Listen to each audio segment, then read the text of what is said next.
so bright over here. It's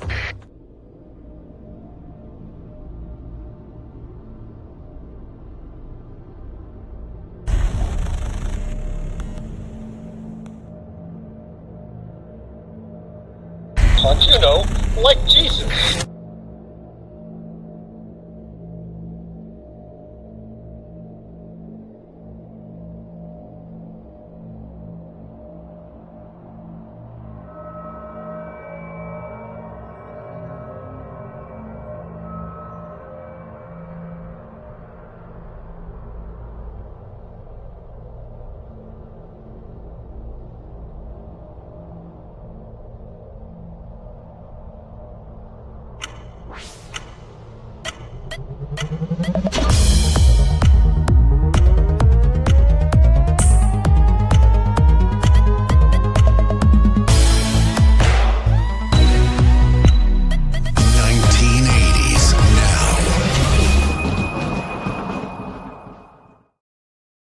Whoa. I didn't think we were going to be on the screen for a second there.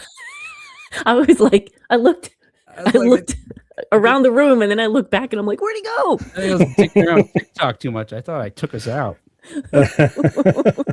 You've been TikToked. Oh. I hate when that happens. You seem really hot all of a sudden, John. Oh. Why, thank you. Well, as usual. Something changed. Right? Don't you think, Kat? Something changed, maybe? Talk again. Yeah. We'll check it. Let's see. Oh yeah. Yeah, you grabbed a different mic. Yeah. You're gonna like that much better. It's gonna sound more. There you go. There you are. All right. That's my buddy. All right.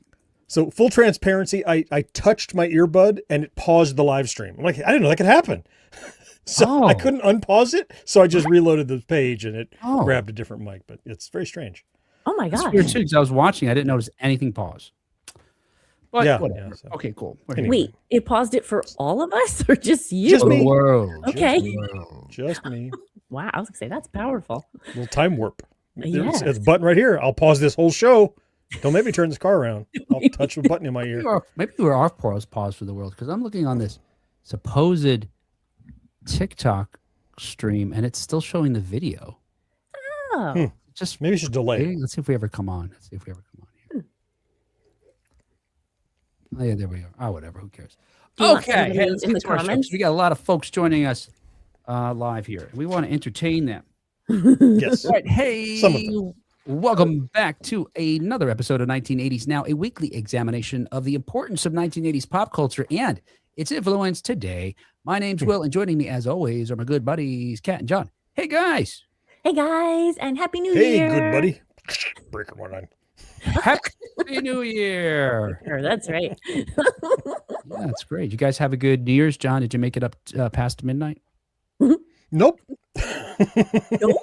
Nope, not at You're a all. night owl anyway. What? I think. Yeah, depends on what I'm watching. Sometimes I just fall asleep in the chair. Yeah. I guess watching people have fun and a ball drop is not exciting. I was lulled to sleep by the fireworks in my neighborhood. It was like constantly, starting at about 7 p.m. Yeah. Mm-hmm. Yeah. We usually have that. Somehow we avoided that this year. Really? Yeah. People where I live, Preponderance of it. and I think it might be the state of Ohio, look for so many excuses to blow shit up. I'm serious. Where I live, at the grocery store near us, there is not the grocery store. At the Target near us, on your way out is a giant display. It's got to be at least 6 feet by 6 feet square and maybe 7 feet tall. There's fireworks for sale. Yeah. And it's funny because I didn't notice that until after I noticed a sign on the Target door that says, "Do not ignite fireworks within 300 feet of this building." Wow. Which suggests people were buying them and immediately going to the parking lot and lighting them off, I guess. Mm-hmm. Right? Just bottle rockets going down housewares. I just could not wait. There were a lot of fireworks around here too, and I could just look out our dining room window and I thought, wow, that's just one street away. Yeah. It's a guy with big stuffed pockets going, "You guys sell matches?" Oh, No reason. wow. It's seldom even. You just have one. He was a big spender. Hey, on today's show, I feel I'm like trying to figure that out. What he was just the image that he just put in my brain. I couldn't make You sense. can't of just it. borrow a match. I mean, you need several. oh He yeah, has a yeah. trench I coat guess you're full. right. Yeah, I guess you're right. Yeah. Okay. You got a match? Thanks. Okay. You got another one? Huh? You got a right. No one's gonna give him a second match after he lights off the fireworks in Target. Is what I'm saying. You got to buy a whole Yeah, box that's up true. front. Yeah. Yes. All right. It feels like a Tuesday. Anybody else feel like it's a Tuesday? Not a day we should be recording on. Nah. All right, Nah. let's start again. Let's shake it off. All right. Shake. What's wrong with the one I did? You know. Hey, on today's show, we're going to review current news stories related to 1980s media, including, let's see here, we got this just in. Oh, the Chevy Chase documentary is, quote, hard to watch. Oh. It's Is probably it? like the last few films he made, too, I would imagine. I think. Oh. Terry Gilliam, Yikes. one of my favorite directors from the 1980s, slams the Time Bandits TV adaptation once again. Oops. Yeah. So did we. Is that right? Yeah. The Indiana Jones Stunt Spectacular, which thrilled me as a young teen when it first opened. I say young teen. It opened in 1989. I was an adult technically by then, I imagine. Yes. It injured a You're heroic 18. staff member. That's true. Oh no. A new film set in the 1950s is scored with 1980s music. How you guys feel about that? Sort of anachronistic, I suppose you'd say, maybe. Yes, that is the word. I remember A Knight's Tale, I think was the first film I had seen like that.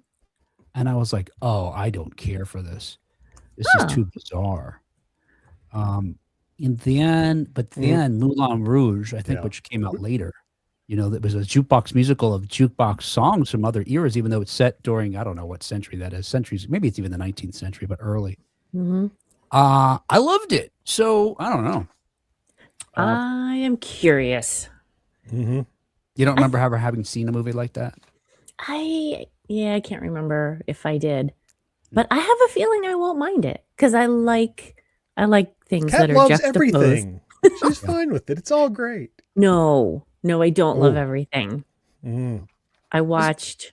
We just watched a movie last night that I was like, this is horrible. Okay. The first. Yeah. Put The that on second. Yeah. Journal about When we get to that, the story, I have a good example that I'm always conflicted over. So All right, cool. something to look forward to. Oh, All good. right, Okay. And lastly, we're going to talk about no spoilers.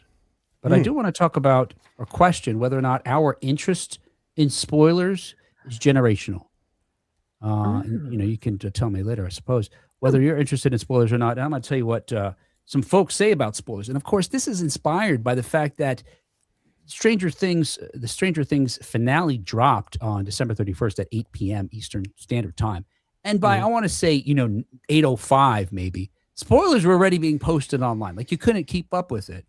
Actually, what I should say is you couldn't go on the internet without the risk of finding something out. So I avoided the internet till I watched the show. Exactly. Yeah. Even a friend of mine texted something when it happened on the show. Hey, this makes me think of you. And I was like, What? Shut No! up. Stop thinking of me. All right, that's that. Hey, before we get started, I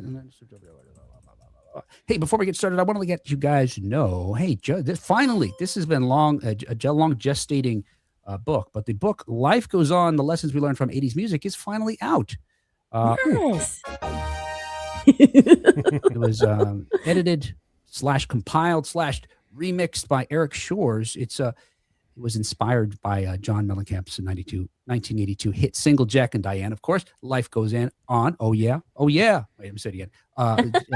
Jack and Diane. Oh yeah, life goes on.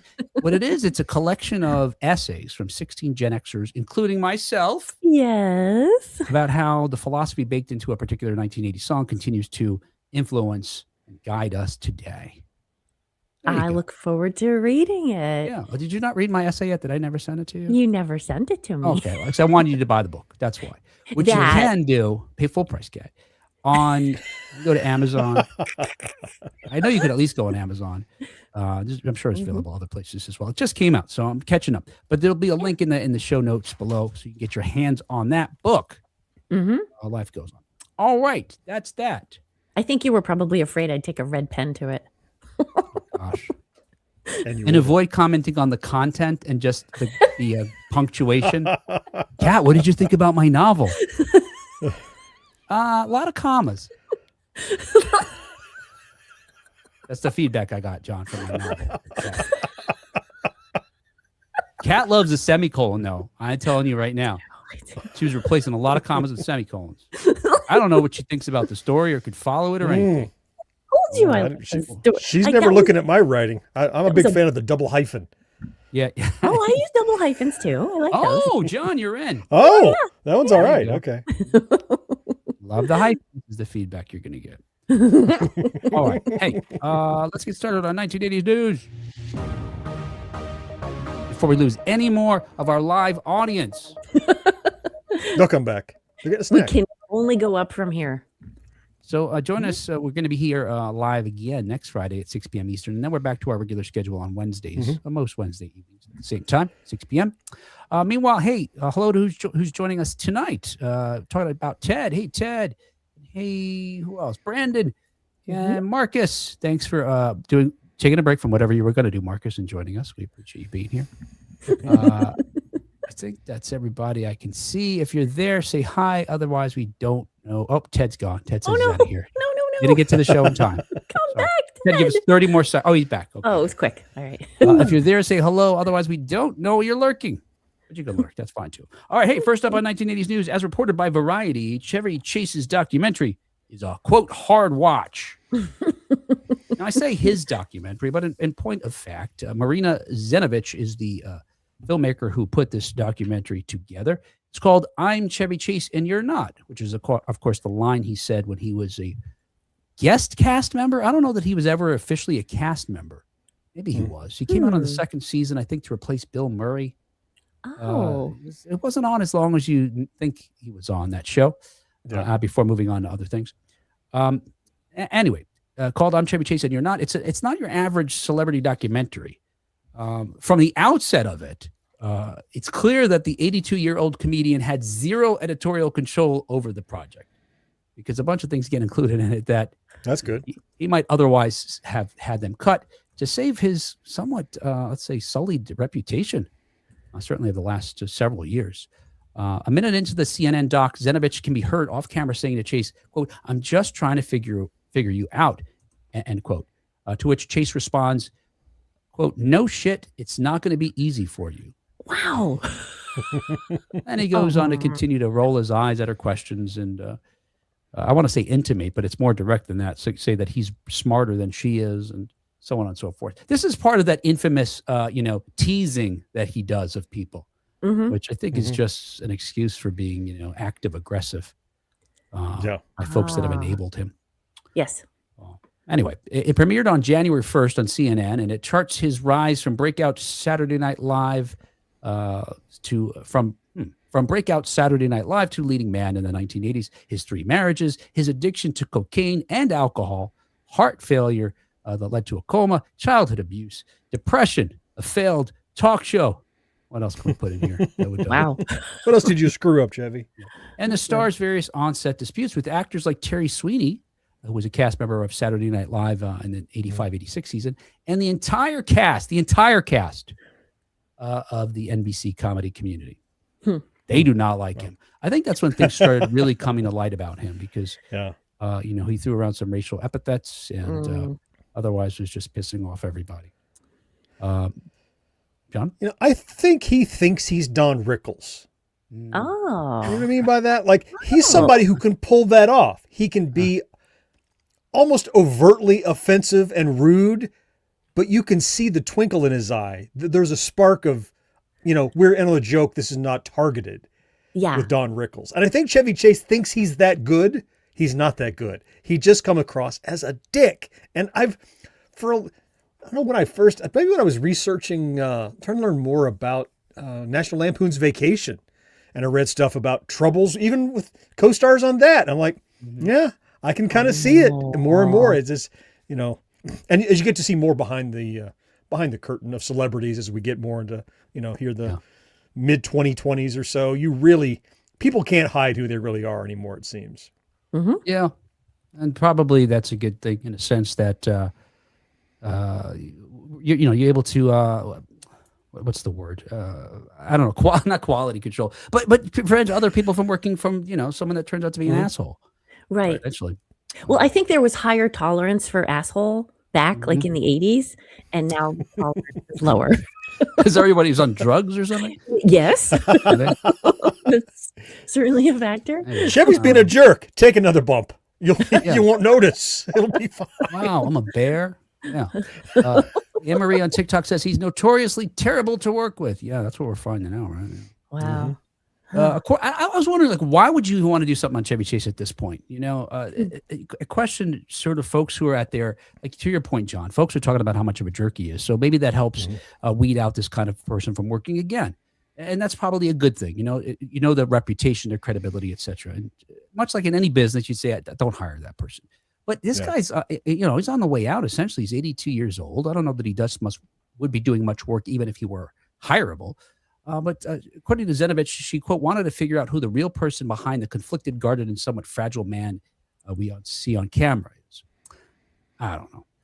In addition to Chase and his family, the doc includes revealing interviews with the star's former collaborators and confidants, including Mike Ovitz, was probably his agent at the time, Dan Aykroyd, Beverly D'Angelo, Goldie Hawn, Lorne Michaels, Ryan Reynolds, and Martin Short.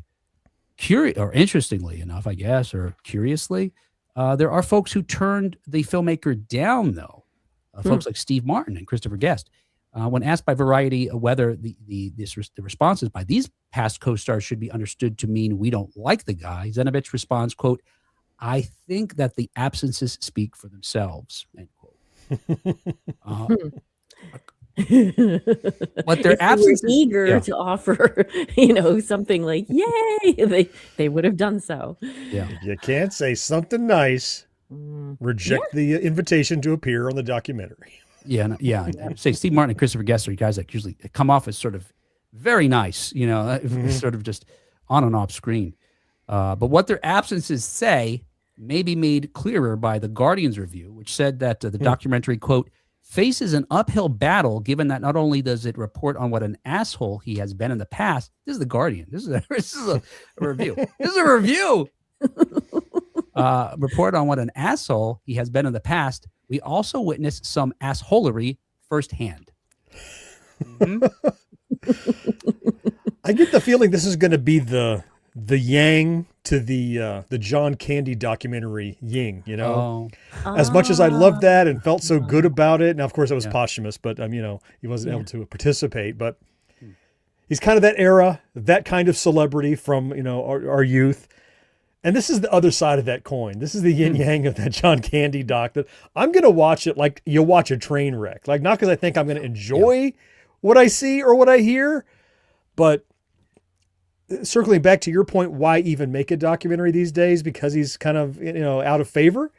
I think because you can, because regardless of who he is as a person, his place in the history of cinema and comedy, that's irrefutable. So if you have a chance to talk to him, kind of just bite your lip and go through it, because you're not going to get that opportunity too many more decades from now. We're all expiring commodities. Yeah. And it's content. That's king.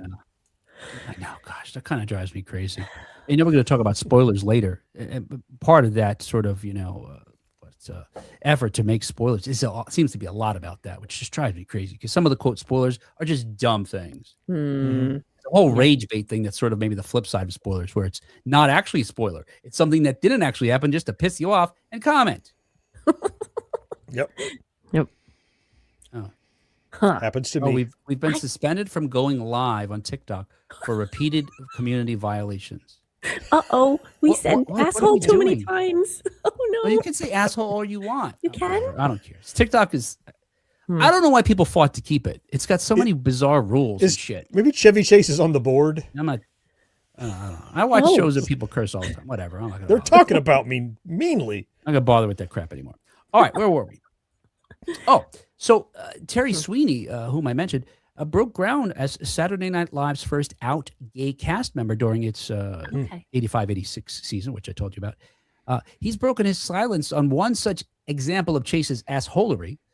In the film, in the film, director Zenovich reminds Chase of the joke that offended Sweeney, who is best remembered for his impression of then First Lady Nancy Reagan. I bet you can picture Terry Sweeney now. If you watch the show in the 80s, I even watched the 85 season, which, folks sort of, it's regarded as, I think that's the season that Lorne Michaels was gone, or one of them. Oh. So it's not as good as some of as the others. Anyway, Zenovich tells Chase, again, to remind him about this joke, quote, "You said something to Sweeney like, 'Oh, you're the gay guy. Why don't we ask you if you have AIDS? And every week we weigh you.'" Oh, no. And of course, during 1985, it's the height. That's offensive if you're not gay. That's just straight up like boundaries, dude. Yeah. Just anyone. Let's ask about your medical history and your weight each week. I mean, in 85, everybody, straight or gay, were terrified. I'm certain gay were more terrified. But even there was so little information at the time, and folks, you can think back to COVID, which, is essentially the flu compared to AIDS at the time, certainly. But so little was known that there was this panic about, is it airborne? Is it sharing a drink with somebody? A straw, all this kind of hug. Can I hug somebody? So, it was just terrorizing, certainly everyone, and especially the gay community. Yeah. So, of course, it would be particularly hurtful to Sweeney, who was already feeling isolated as being the only gay member of the cast. And as it turns out, the only gay actor on network TV at the time. Wow. Yeah. Anyway, with regard to that, so she tries to remind him of this episode. And he says in the documentary, quote, "My memory is that he is lying. He's not telling the truth. That isn't me. That's not who I am. And if I am that way, my life has changed because I have to live with that now for the rest of my fucking life." End quote. Did you just call yourself a liar? What happened? I got to cross out all the conflicting words here. All the nots and the See. Sounds like he doesn't want to live with it. Is what he's deciding. I choose to not remember that. Yes. Yeah. Yes. I'd love to retcon history about shit I did that I feel bad about, but part of growing up is you live with it and you make amends. Yeah. Wow. And he didn't say I'm sorry or no. Oh man. No. And there's a book that was written about the history of I can't remember what the book is called, but it's a history of Saturday Night Live told by the cast members, the writers, this sort of thing. And Terry Sweeney includes this story in there. And in that story, Sweeney goes on to say that Chase was made to apologize to him at the time. Oh.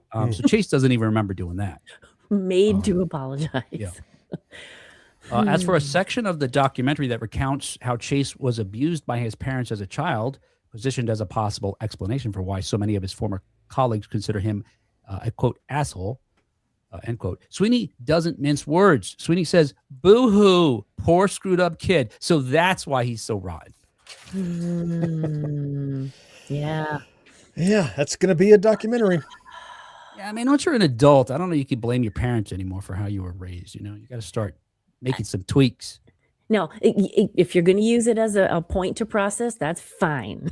That is fine. But yeah, to use it as an excuse, not acceptable. Also, so he had a cocaine problem and what else? Drinking, as well. Drinking. I suspect those were probably a source, not an excusable one, a source of much of the assholery. And he probably can't remember it. He probably can't remember half of the things that he said. Yeah, maybe. I only did cocaine when I was being a dick. Yeah. I remember all the times I was great. Which is a lot. Yeah, with regard to some of the terrible things he did on the set of Community, his wife explained it away, saying that he was often drunk when they were shooting that. So don't do that. Bothers so don't me be drunk. So much. Explaining Just don't, what, yeah. Yeah, don't go to work drunk. It's like, forgive him. He made bad choices. No, that's the thing I'm upset about. Yeah. His bad decisions, yeah. I don't care if he doesn't remember it. Can you imagine if one of the co-hosts of this show showed up drunk? What would happen? Yeah, I don't know. You got to get some other hosts or something. I don't know. There'd be replacements. I guess so. Brandon says Chevy is great, but still an asshole. On an SNL related podcast, I guess, when Phil Hartman was brought up, he said he liked him, but asked, "Remind me again how he died." Jesus Christ. Wow. It's terrible. Remind me. Oh, that's so gross. He's not that guy anymore, he said. Yeah. That's probably last year on a podcast. Right. Yeah. Recently. Yeah. Mark says, never meet your heroes. Yeah. I've been lucky enough to I would regard some of the folks I've had a chance to talk to. Heroes might be a little strong, but certainly folks I've looked up to since the 1980s. And so far, knock on wood, not an asshole among them. Oh, yay. Of those who've agreed to speak with you. Yeah. No asshole. Now, there was one asshole who we refused to speak with. That's right. That's true. Yeah. And there was one guy who was like pulling teeth talking to him, but I really had him on the show doing a favor to a publicist that I was friendly with. But even still, he was nice. And actually, I edited it in such a way that didn't sound like he was a curmudgeon. And I talked to the publicist afterwards, and she said, he's just like that. Yep. That's again, that's not an excuse. Don't be like that. Yeah. It's fine. Hey, otherwise in 1980s news, and as reported by Den of Geek, Terry Gilliam once again slams TV's Time Bandits. Yeah. Look, unlike Netflix, which cancels good shows after like a season, it drives me. There's so many shows on Netflix. I say so many, probably less than 10. But it feels like a lot because it was impactful. I love the show. I can't wait for season 2. What? Oh, you're kidding me. Yeah. And it's just a numbers game. You're like, a new show gets more buzz. We're just going to do another one because we can spend the same money on a new show and it's going to be more exciting, get more eyeballs than season 2 of a show that was good but won't be as exciting. That's what's happening. And by eyeballs, you mean subscriptions. You're right, John. Because I've already got you for season 2. What's going to bring in a new audience? You're new right. people. Yeah. That's right. More money. And you stick it in an algorithm and it tells you what shows to cancel. Right. And to that point, when they canceled your show, you didn't cancel Netflix. No, I watched the other new show. Yeah. That's the problem. It's financially, it makes sense to launch new shows. That's what they're not in the business of sustaining shows. They're in the business of attracting subscribers with new stuff. Yeah. Good point. Unlike Netflix, Apple rarely cancels series. So it's somewhat surprising that Time Bandits got canned after just one season. Of course, the show is based on one of my favorite films from the 1980s, and 1981's fantasy adventure by Terry Gilliam, which was part of a trilogy of, what did he call that trilogy? I forget. Something about fantasy, something. Trilogy of Imagination. That's what it was. Yes. Which was followed by Brazil in 1985 and later by Adventures of Baron Munchausen in 1988.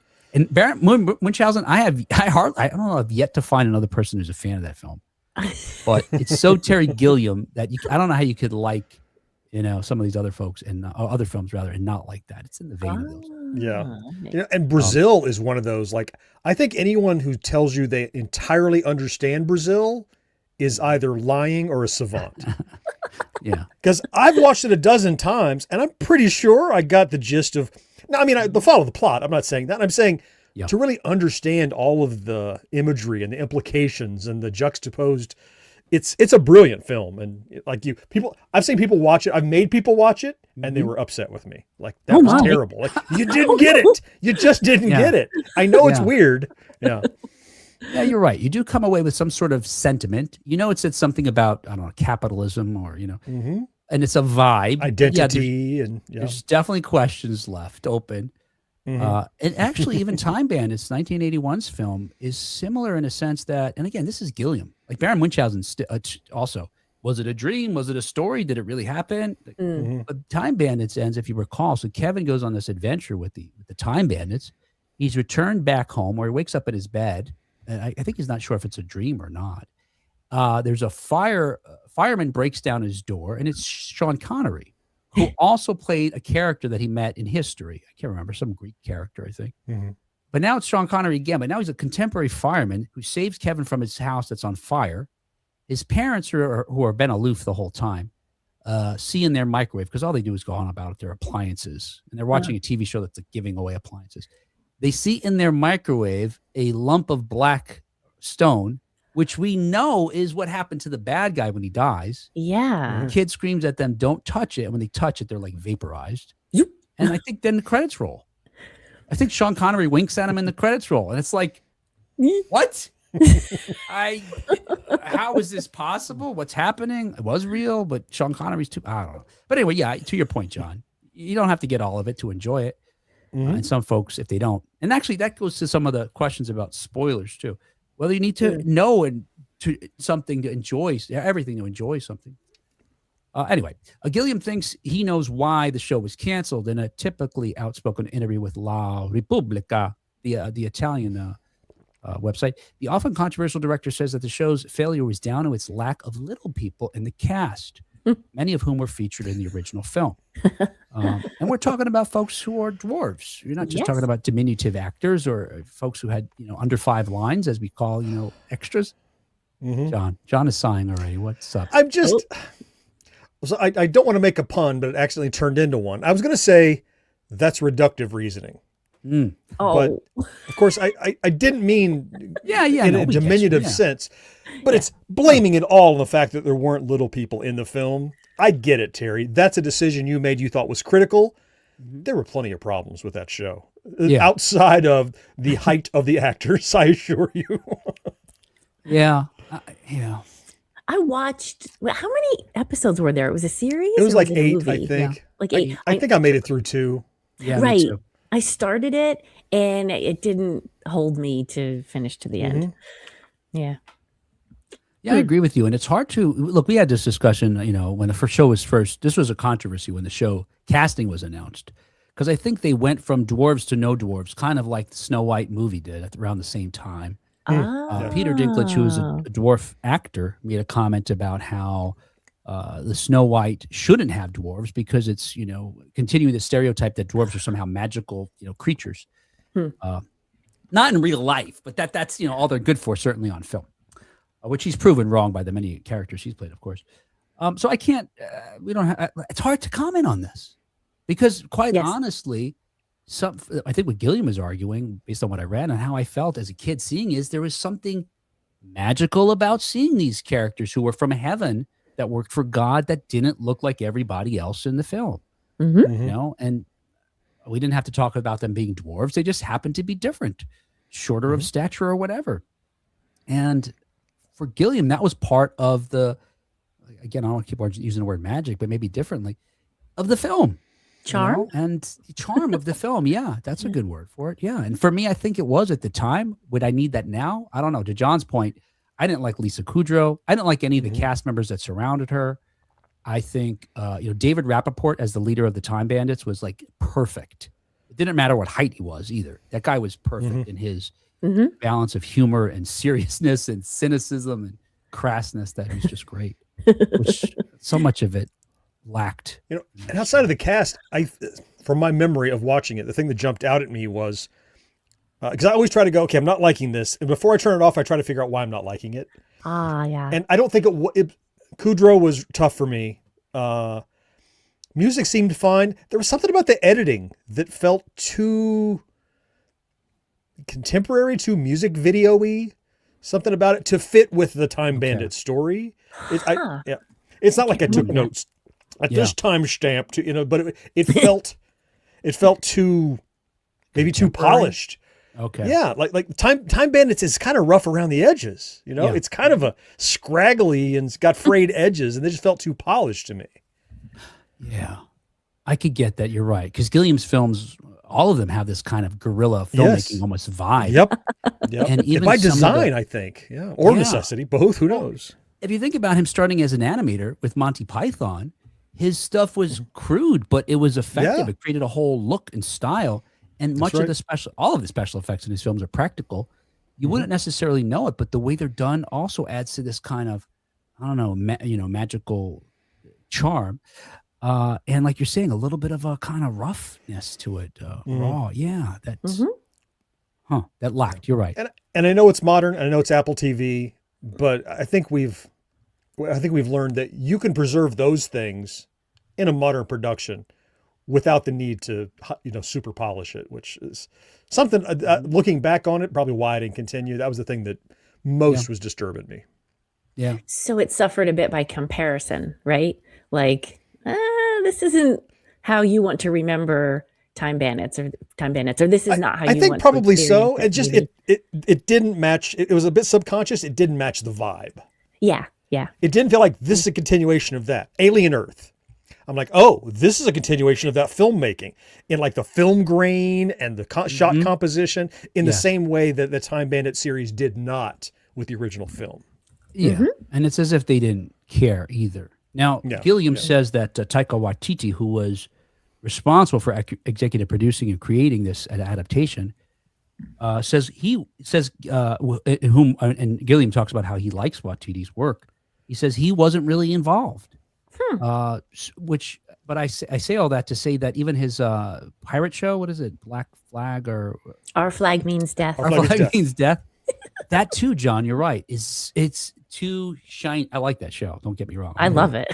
Me too. Yeah. But it is so shiny and polished and clearly digital for a show that's, I do like when period shows feel like almost they were filmed, with the then contempt. I don't want. You wouldn't have a film camera probably for pirates. Right. But, here's a good example: the recent Jurassic World Rebirth. They shot that on film, but before I even knew that, you could feel it. It felt like a '90s or '80s movie. It felt like an '80s Spielberg movie because of the color grading, the way the lighting was done, and the film, among other things. And so. Yeah, whatever. I don't like the. Yeah, I don't. Speaking of Chevy Chase, I think 20 years, 30 years or so, we might see a similarly uncomfortable Taika Waititi documentary. I understand he is increasingly difficult to work with too. Oh, that's a filmmaker who I love his stuff and have no desire to meet the man. Yeah. I agree. I've heard some stories. I've seen some stories online too. Anyway, too bad. I really wish. Now, elsewhere in this article that he has on this Italian site, he talks about how he can't get hired anymore, which I think is sad. And he points out that there are no Terry Gilliams now making films, and it's probably because the same reason he can't get hired is because I can't imagine they were box office blockbusters. They are in fairly indie films and sort of art house films. Yeah. Yeah, there's a lot of reticence to fund that sort of film these days, and I don't just mean the obvious, we want a sequel and a franchise and an IP, but I feel like it's lightening up a little bit. But there's certainly trouble in Hollywood getting a major. Any of the really cool indie films tend to be something that was produced on a shoestring, and then got picked up by an A24 or something. They're really hesitant to fund things that aren't guaranteed winners. So Gilliam's type of work is no Gilliam's because that's a risky kind of filmmaking that can easily alienate a lot of the audience because you don't understand it. That's tough. Let's see. Regarding meeting heroes, Ted says, I met DMC at a Comic Con in Charlotte once as he was selling his comic, and he was phenomenal. I know the woman who wrote that book too. She was going to come on the show, Amy Chu. Talked to everyone and had zero ego. Yeah, I've been asked on a couple of interviews recently who was my holy grail in a sense, or the person I continue to try to get, even while I've given up on some other folks. He's the one guy, and part of it is because he seems so down to earth. But he seems like a great guy. He was an adopted kid, and he still supports causes that support kids adoption. Seems like a great guy. Brenda says, if any of you choose to do this podcast drunk, please be all three of you and rehash the Cocaine Bear episode. That would be wild, wouldn't it? I don't even know what that would be. There we go. If we got really shit-faced, I don't know that we could get through it. I think that's a Cinco de Mayo Patreon special. That's what I'm hearing. Hashtag 2026 goals. Margaritas, Cocaine Bear. John. Don't what do they say? Tempt me with a good time. Threaten me with a good. Don't threaten me with a good time. And that would be only the second time in my life I'd be drunk. So all right, you'd be in good company. I was scared as a young person. There's even more reasons to see it. Wait, see that episode? Yeah, right. Yes, right. Here, Ted's the other guy. I loved Adventures of Baron Munchausen. All right, Ted, you're the one. There you go. Now there's three. Marcus asks, so are dwarves in fantasy not usually magical? I don't know what your point is. I think Dinklage's point was that they always are, right? And he's trying to, hopefully there's other opportunities to do that. Oh, I see. Yes. By definition, they are. Yeah. And actually, you know what? You remind me, Marcus. I read this article by another little person who said she's a dwarf when commenting on the Time Bandits thing and Peter Dinklage's comments about Snow White. And she said that she understands how dwarves are used or she's fine with how dwarves are used in Tolkien, that they are of a certain race and have certain quality. I can't look. I'm not of that. I'm not part of that community, so I don't know. I can't wrap my head around it. Right. Hard, but also the word dwarf, like there's something about that. Like we do use it to describe someone, of diminutive stature, but it's used so frequently in fairy tales and so it's hard to separate that out. Yeah. I think we're 40 minutes in, and I think the spoilers thing is maybe I'll skip one of these stories. I don't know. Uh-oh. All right, let's see how far we go here. All right. Hey, Disney, let's see. Next up on 1980s news, per Variety, a Disney World employee struck by Indiana Jones's boulder. Yikes. So based on some of the harrowing scenes from the Steven Spielberg directed 1981 film, Raiders of the Lost Ark, the live-action Indiana Jones epic stunt spectacular opened at Disney's Hollywood Studios at Walt Disney World in Orlando on August 25th, 1989. Yeah, I was definitely an adult then, the stunt show features a bullwhip demonstration and falls from tall buildings, as well as stunts with axe-swinging stone soldiers and punji stick pressure plates. They've got a moment where he's fighting the big German under the, what do they call that, John? Not Batwing, something wing. It's a German. What was it called? Yeah, it's the German, the big German plane. The two propellers. You remember that iconic scene? Oh yeah, an airplane. Anyway, according to the show's he official, repaints it for him. Yeah. Little touch up. How about a nice flame job? You just need a little touch up. Middle of the century, Chevy Chase film. Gregory Hines says that line. According to the show, before he uses a flamethrower on a guy's car, according to the show's official description, there are dozens of contingencies for the performers if things go wrong. Not be a contingency though for the other staff there helping support the show. Yeah. One of the dangerous stunts recreates the Indy's climactic run with a boulder that in the film is on track to seal up the tomb of treasures that the archaeologist is excavating. While star Harrison Ford was not injured during the making of the film, a Disney World employee was during a mishap of this stunt show. Now, in the film, I remember watching the behind-the-scenes documentary. This is one of the early making ofs, is the Indiana Jones one. So much footage of it. I remember. And in the film, the boulder wasn't a real boulder, which would weigh tons and be extremely dangerous and hard to control. In fact, the fake one was a large fiberglass sphere sculpted to look like a boulder and painted accordingly. It was about 22 feet in diameter and was quote unquote lightweight, but still weighed around 300 to 400 pounds. It was hollow and it was constructed over a framework that held it together so it could be rolled over and over again without falling apart. In that sequence, they built a track that would keep it, just rolling in one direction safely. And to make it seem as if it was dangerous, they shot, because Harrison Ford did this stunt. He doesn't do all the stunts in the film, but he's involved in most of them. Even getting dragged behind a truck on close-ups before, I think Vic Armstrong does the real dangerous work. That little trench under the truck there. Yeah. But they shot it in a few pieces so that it could seem like a continuous one shot of Harrison Ford, because they would let him run a little bit, get him out of danger, do a little bit more, get him out of danger, that sort of thing. And Armstrong, whom I mentioned, is credited with having choreographed it in a way that allowed Ford to be able to do it himself. The most dangerous part's when he dives out of the cave, or the doorway at the end, because the boulder's right behind him at that point, sealing up the entrance. Anyway, the Disney World employee was not as lucky, because the prop boulder, which is actually a rubber sphere, still weighs around 400 pounds. It's huge. It's a lot of rubbers. Make that. That is a ball. Balls. That's what she's trying to work in. Got there. Yeah. Whatever it takes. Yeah. This, I'm not even going to ring the bell for that. This is.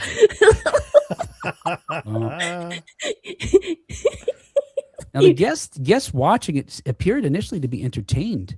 They probably weren't sure it wasn't part of the show. Well, of course. Right. Well, the whole point is for you to think people were in peril. So you're like, well, he looks super hurt. I've seen this thing so many times. I've already, for me, it'd be like a red flag, especially if I was in the front. I'd be like, honey, we got to go. Dash. Because they seem to be entertained at first until they realize it's heading straight for them. And look, I'll show you. I got the clip here. Yeah. Let's see. Let's share. Present. Oh, you know what? Let me see if I can load it as a video file. I think it's easier that way. Desktop. Talk amongst yourselves. Drink your drinks. Smoke them if you got them. All right, here we go. Yep. Oh, yeah. Oh, this is a different angle than the one I saw.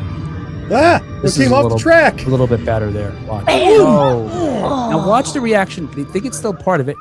Now listen.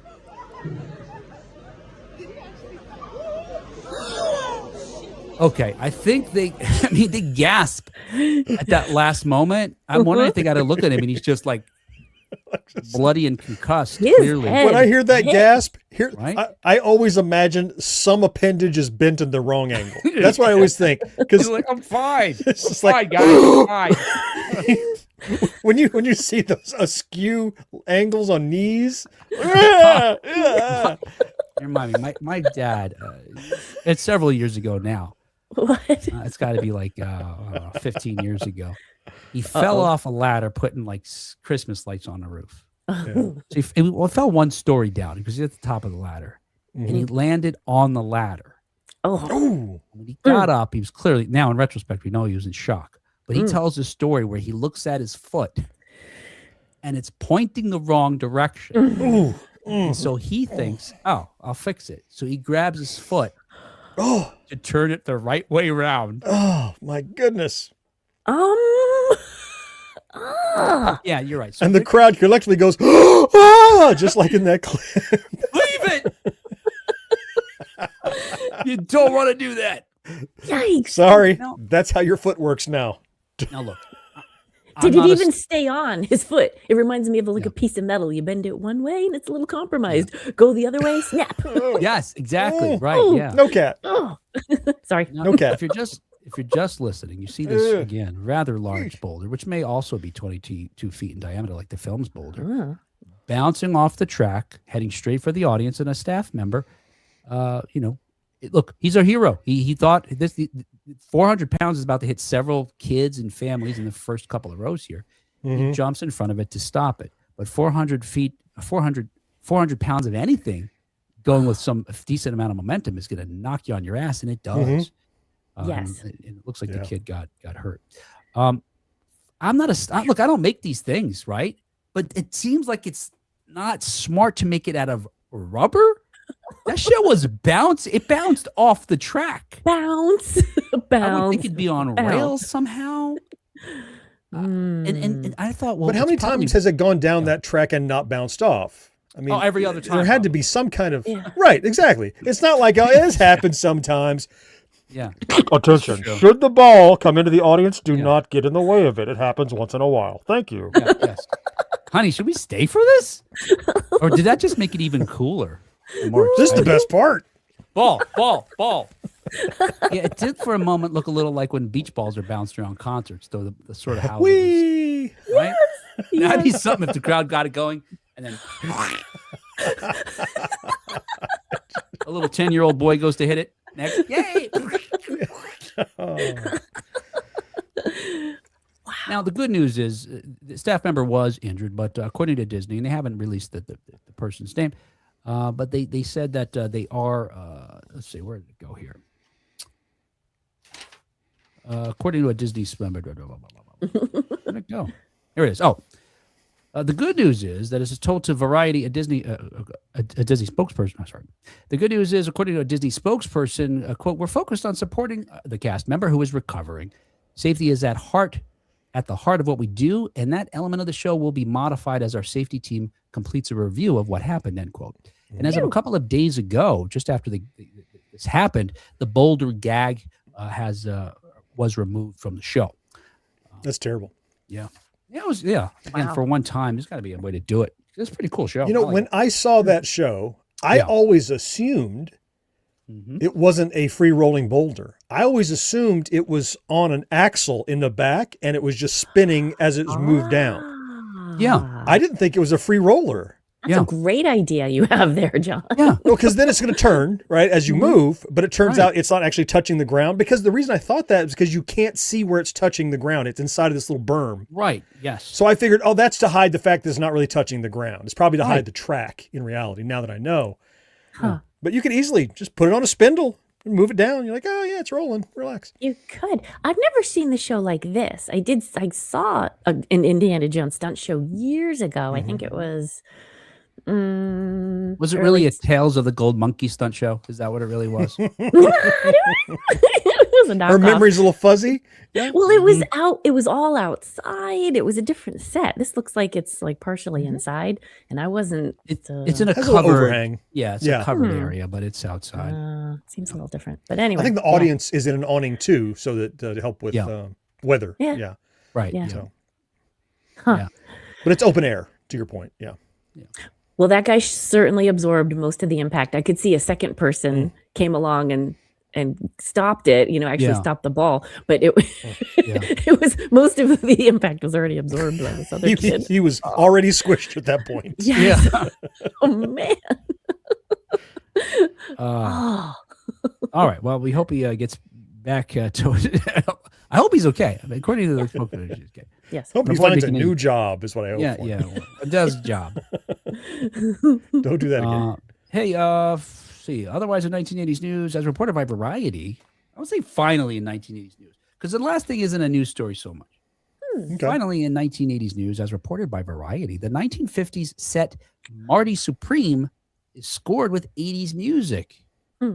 So Josh Safdie's Marty Supreme, which is now in theaters, is filled with 80s bangers, in spite of the fact that it's set 30 years earlier. Those songs include Tears for Fears, Everybody Wants to Rule the World, and Peter Gabriel's I Have the Touch, among others. What are we doing here? For Variety, it's an intriguing juxtaposition that totally works because it's not an ordinary period piece. Now, they don't go to any length to explain why it's not ordinary, so I don't know. Maybe it's not ordinary in the sense that, like I was saying, A Knight's Tale isn't ordinary, but how did we get here? Safdie, who also edited the film and wrote the screenplay with Ronald Bronstein, was inspired while watching a video of a 1948 British Open table tennis event. So the film isn't a straight-up biographical film about an actual person. It was inspired by this actual person who is named Marty something, but they took a lot of liberties apparently telling this story. So much of it's fiction that they can't say it's a biopic. Anyway, around the same time that Safdie was making this, he was obsessed with Gabriel's 1982 song, which he says he listened to over 1,000 times. Whoa. And according to Safdie, the new wave flavored music actually makes sense with the film's themes. Quote, and I think this is a cool take. It's we've touched upon this before, but it's great hearing another person who's out there actually doing things have this angle. Safdie said, quote, President Reagan was nostalgically in the first era of postmodernism, actively trying to recall the 50s. In the face of defeat from Vietnam, culture was really just starting to redo itself in the vein of the 50s. You saw it in style, you saw it in movies. Back to the Future is literally going back to the 50s, but on a very simple level, what happens when you do that is the past starts to feel like it's haunting the future, and the future feels like it's haunting the past. And that last bit I hadn't considered, but I could see. It took me a while, first of all, to understand what the fuck he was talking about. I don't fully have it myself. But this idea that if you're looking at a 50s movie and you play this anachronistic music that has yet to happen, it's this weird phenomenon where the future, because we know what's going to happen, is he says, quote, haunting, what's happening in that era. I don't know. Anyway, at one point, I don't buy it. Yeah. I guess I'd have to see it. Feels kind of forced to me. Yeah. It's like, when I can use different things because they're haunting one another, and therefore it's cool and creepy. It's okay. This doesn't fit. It's an interpretation. It's a perception thing. It's a choice. Yeah. I am curious to see it, though. This makes me curious to see. Well, what is this like? Yeah. Look, I was semi-interested before I knew about this, so I'm definitely intrigued. Him using that phrase haunting the other way makes sense to me because in the sense the 80s was being haunted by the 50s because of all the points he makes. We couldn't escape it. I feel like in many regards, we're still not escaping the impact of those older generations, today and what they want. Well, all of nostalgia is kind of this rolling 30 years anyway. So the 80s was nostalgic for the 50s and the diner and the stainless steel and everything. And then, and then you get, I guess now we're nostalgic for the 90s. Oh my God. It's like this rolling time when you grew up. I mean, we're not, but some people are. But I told you I had a movie that had this problem and still has this problem for me. Right. You know the film Lady Hawk? Oh yeah. Rutger Hauer, Michelle Pfeiffer. Yeah. It's set in medieval Europe. It's like the 14th century. Yeah. You remember the last time you saw it? You remember what the soundtrack was like? I know it's Cynthia, and I'm trying to think who did it. Was it Vangelis who did it? Or what's their names? 2 words. The folks who did. I can't remember who did it. I know it's Cynthia. Even cooler. And the Alan Parsons Project. Oh, yes, of course. And it's very 70s synthy as the background. And I love the movie. I love the story. I love the actors. I love the soundtrack. But when I put them all together, it always grates on me. I watch it probably once every year or so. But I'm like, it's just, I mean, I love that you got the work, Alan, but it just doesn't fit with this movie. Yeah. Interesting. And that was an era where synth music was scoring a lot of things. Yeah, everything. Regardless of that. Yeah, that's let's see where we go here. Well, at one point it turns out the movie was going to culminate in seeing this Marty character in the 1980s. Safdie says, quote, he's at a Tears for Fears concert with his granddaughter listening to the lyrics of Everybody Wants to Rule the World and reflecting on his youth, end quote. Now, they ultimately cut that scene, but it inspired the film's composer, Daniel Lopatin, who's also known as One-O Tricks Point Never. I feel so old. Anyway, this guy apparently isn't, according to this article at least. Just go by your That's not a name. Come Daniel, on now. Can you be Daniel, dude? Come on. Seriously. That's sillier than Princess Scribble. I mean, that's just bananas. Yeah, and I saw an interview with this guy. Point nothing. What? Yeah. This guy looks too old to have a nickname. Certainly not a 3-word nickname. Dougie. You could be Dougie. Yeah. Dan wasn't enough for you? Danny? All right, whatever. Anyway, but according to Variety at least, he's known for inventing vaporwave, which we've talked about, is akin to the work that Dream Kid does and other folks of that genre. But it's this idea that it's, even though it wasn't music, it doesn't sound like it was music created in the 1980s. It evokes the nostalgia of the 1980s. Yes. Anyway, according to One-O Tricks Point Never, the score goes back to what would it be like to think back on your coming of age in the 50s while hearing Tears for Fears blasting in your ears. And to additionally align his score with the songs, I'm going to say Lopatin, because I'm not going to call him whatever that was. Lopatin score uses digital synthesizers from the 80s, including the Yamaha DX7. Yeah, that's cool. It's in every song. Yeah. If he's using original instruments, very cool. Anyway, I don't know. Interesting. It's something. I'll probably see it. Doesn't justify that nickname. Yeah. It's not even spelled in a way that makes sense. I don't know. I might be saying it wrong. Whatever. All right. Hey, that was. Look, I haven't said this in a while, so I just want to be able to do this. Doesn't matter. I ain't really. Oh.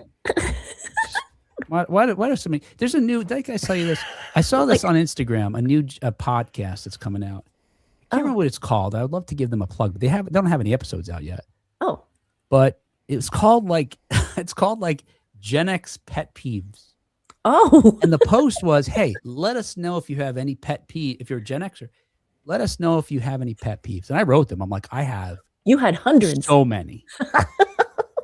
And they were like, let us know. And I was like, just too many. There's just too many. Oh, no. So your pet peeve, now you have a pet peeve of, it's too hard to choose. There's too many. Oh, pet peeves? Too many. No. How do I choose my pet peeves? There's too many. But look, nicknames are something first of all, someone's supposed to give you a nickname. Right. Yeah. And I guess it's just his business name. Okay, fine. Right. You don't make it up. But let's say it's his own branding. Make it some kind of shit that people can know how to say by looking at it at least. Yeah, that rolls off the tongue a little better. This show used to be called The Idiots. It was the dumbest idea. All right, okay. No, that it was clever. It was too clever by half, as whatever. All right, let's get out of here. I'm remembering less than I remember, so I understand. Moliere. That's what I was thinking of, right? All right. Whatever. Oh, yes. Okay. Hey, look. Okay. As I mentioned at the beginning, what I really, forget about all that. What I really wanted to talk to you about. Yes. Maybe you just skip to this section. That'd be fine. The wildly successful using the Netflix show notes where there's copious timestamps. Yeah, if you're here now and you didn't know that, well, then I'm sorry. The wildly successful Netflix series Stranger Things finally came to a close on New Year's Eve. Yes. At 8 p.m. Eastern. Mm-hmm. Yep. Using my cough button. Oh, very Although nice. now I have to edit out me saying I'm using my cough button. I didn't even notice. Yes. Now you have to edit out the part where you say you edited it out. And you don't have to edit it all. The long anticipated conclusion, which followed 1980s teens in their ultimate battle with supernatural villains, crashed the streamer when the finale dropped. Yeah, I heard about that. Fortunately, it only lasted roughly a minute and was fixed after a few refreshes, unlike the Mike Tyson thing, which was like a friggin' like the disaster. boxing match that never got right. God, it's like, and then you come back to the crowd, yeah! While we don't know how many viewers watched the final episode at home, we do know that approximately 1 million sold out theaters, filled over 600 sold out theaters that also showed the fate of the Hellfire Club. It earned the producers an additional $25 million in box office. Wow. Anyway, nice. I'm not. Look, there's no spoilers. We're not going to talk about what actually happened in the show. That's I don't even say if I'm satisfied or not, because I think that might be too much. I guess you watched it. I did. Oh yeah, I did. Yeah, you did too, right? I did too. Yeah, I did too. Instead of being in Ohio, Yeah, I watched exactly. I watched No, I'm Stranger staying Things, home. Watch this. What happened was I wasn't ready to watch it, and my friend texted me that thing, and I was like, "Get this phone out of here!" And I immediately sat down and watched it. I was like, "Shit, I can't even be safe in my home. Right? Can't check texts and emails." I was avoiding the internet as it was. I'm avoiding too because I'm still back on episode 2. Oh, I'm nowhere near. I'm not ready for the part B yet, let alone the finale. You got a ways to go. Yeah. Yeah. And I was avoiding. And look, we're avoiding the internet, or you are still, because as fast as they flooded the theaters and living room couches, many took to social media within, I want to say as quickly as they could, considering the episode's runtime. Yes. I didn't see this happening, but I guarantee in real time, folks were reacting and saying shit. And some of these live social, and some of these social media accounts. You would not have want to been in that theater. There'd have been a lot of lights on phones in the theater. I gotta write this down. That's another pet peeve. Cell phones and just turn it off for 2 hours. Just turn it off. I did one time. I'm just checking. No, get out of the theater if you're just checking. A person's phone, and it showed us a while ago, kept ringing, and they would turn it off. They'd click do not disturb or whatever, send it to voicemail, put the phone back down, and it would ring again like a few minutes later. I literally shouted, "Shut that shit off!" Now the theater was crowded, so I felt brave enough that I could hide. Because then I pointed to a guy, I pointed to like a really big dude, like I was a few seats away. You could be anybody, right? If he looks back, you just look around, like, who said that? Yeah. How dare you? How bold. I'll take care of this for you. Yeah. Anyway. Yeah, but so look, they get on there and they start. Some of them were just high-level opinions, which I'm not even going to offer. But others reveal pivotal moments in the show, which we refer to now as spoilers. Now, first of all, this sent me down a rabbit hole of when did we start calling things spoilers? Oh, when did we? Well, the first use of the phrase, at least in the modern, that's consistent with our modern understanding, because we do use it to mean other things, like someone who enters a race or a contest to ruin it for the victor, right, by sucking votes away or making it otherwise difficult for them. But using it in this contemporary way, the first was in print in April 1971, in the April 1971 issue of the National Lampoon. in which the article Spoilers by Doug Kenny. Let's see, Doug Kenny, he wrote what? National Lampoon's Animal House? I think, right? Okay. He reveals, this is funny, man. Look, as much as I hate spoilers, this is kind of funny. He writes this article called Spoilers, where he reveals the endings of famous films and novels. It's all it is. So it was, here's all the spoilers for whatever he was interested in. Okay. Not what he was interested in, like anybody would, because he says, quote, spoilers, what are they? Simply the trick ending to every mystery novel and movie you're ever liable to see. Saves time and money. So you'd go through this and it would be like, Norman Bates is really the killer. That kind of thing. Mm-hmm. His mother's been dead, whatever. Mm-hmm. Rosebud is the There you sled. go. That kind of thing. It's a sled. Yep. Yeah. But, and I thought this was interesting, and maybe even John knows this, that Oh. I learned from a commenter on a 2010 article on the All, saying hopefully All, AWL, noted that that's quote spoiler warning made a leap to electronic communication in the late 1970s on the SF Lovers mailing list. SFF Really? Science fiction, yeah. Oh. Yes. That mailing list was hosted by MIT, by the MIT Artificial Intelligence Laboratory. And at the time, the list of participants were discussing the first Star Trek movie. And Roger Duffy, the moderator of the list, put appropriate spoiler warnings on messages when he compiled them to warn folks. And then shortly after, we get a new kind of form for fans, Usenet news groups. There. Yeah. Now I was too young for the MIT internet of the late 70s, but Yeah. I was definitely on SF whatever equivalents. Remember the names of them were so crazy, like science fiction .fan .star wars .whatever .whatever it was like, and you'd subscribe to all those things and a special reader for it. Yep. Yeah. Spoilers were on there. Yeah. And the phrase spoiler alert first appears in a 1982 posting about Star Trek II, The Wrath of Khan. So the connection of spoilers and Star Trek are, it's pretty connected. there. Oh, okay.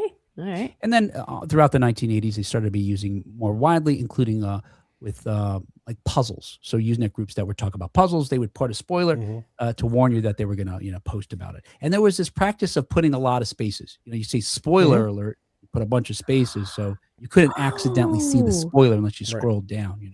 Right. I remember seeing that like in emails, and I can't remember the details or context at all. But yes, yeah, like giving physical space so that you didn't accidentally see it. Wow. Right. You didn't glance it, but you had like Will said, you had to choose to scroll down to see what it says down there. You had to choose. Yeah. Huh. Yeah. Well, fast forward to 2010, writer Alessandra Stanley was lambasted. Is that the word? I wrote it, but I think that's what it is. Lambasted by the press and fans when she neglected to include spoiler alert before a plot point that revealed something about the premiere of the 4th season of Mad Men. Now, around that time, I recall there was kind of an informal moratorium too.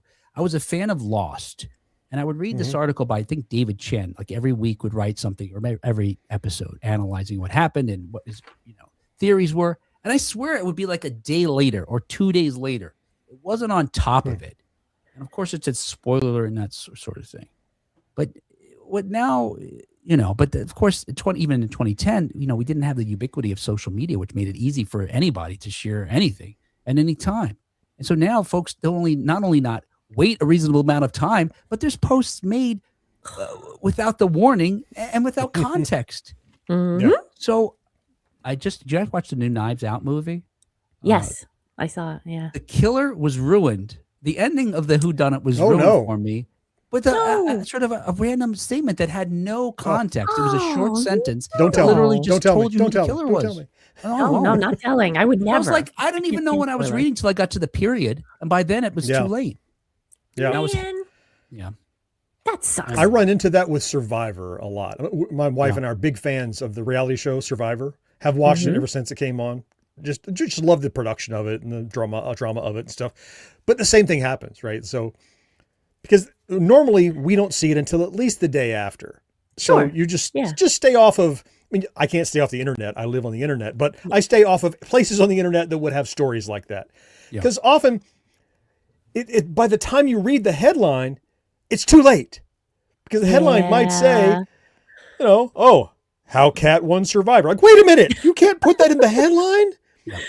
Or if they say, let's talk about the winner of Survivor, the thumbnail's a picture of cat, right? So there's a problem no matter what. Yeah. And I've had that happen in previous seasons, toward the finale, and it happens every week because someone gets voted off and it's a surprise. Yeah. Yeah. People just don't care because they know Survivor's popular and you're going to get clicks on it and that kind of thing because they don't care. They don't care that you're upset because if you yell at them, that's more engagement, unfortunately. That's the rage bait. Mm-hmm. Yeah. There's motivation to reveal things. There's motivation because you're going to get people who have seen it and want to see what you think about it. And if someo's unhappy, like a button on the internet I can push for like $1 and it gives the author of what I'm reading an electric shock. Just like a little half second. That's all.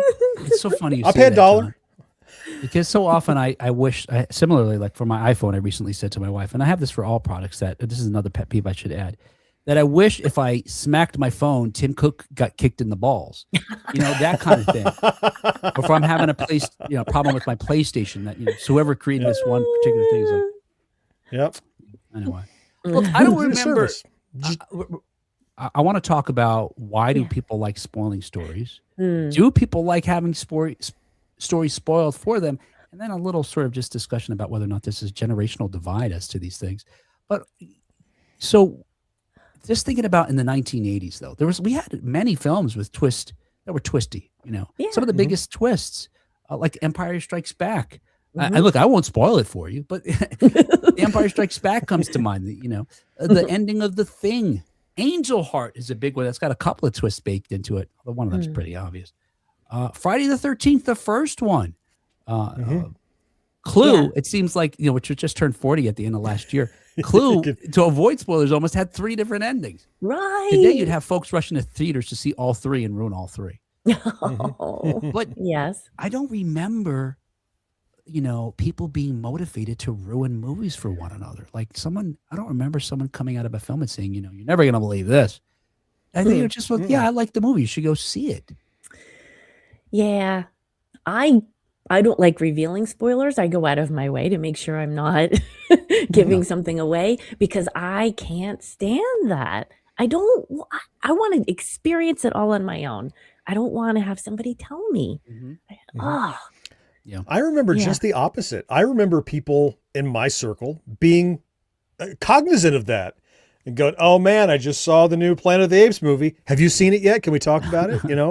And I still do that today when I'm in a group of friends, maybe 3 or 4 people are eating lunch and I'm like, oh, I want to talk about Pluribus, that new Apple show. Have you watched it yet? Okay, we can't talk about it. You and I will talk later offline. So there's a respect for it. Yeah.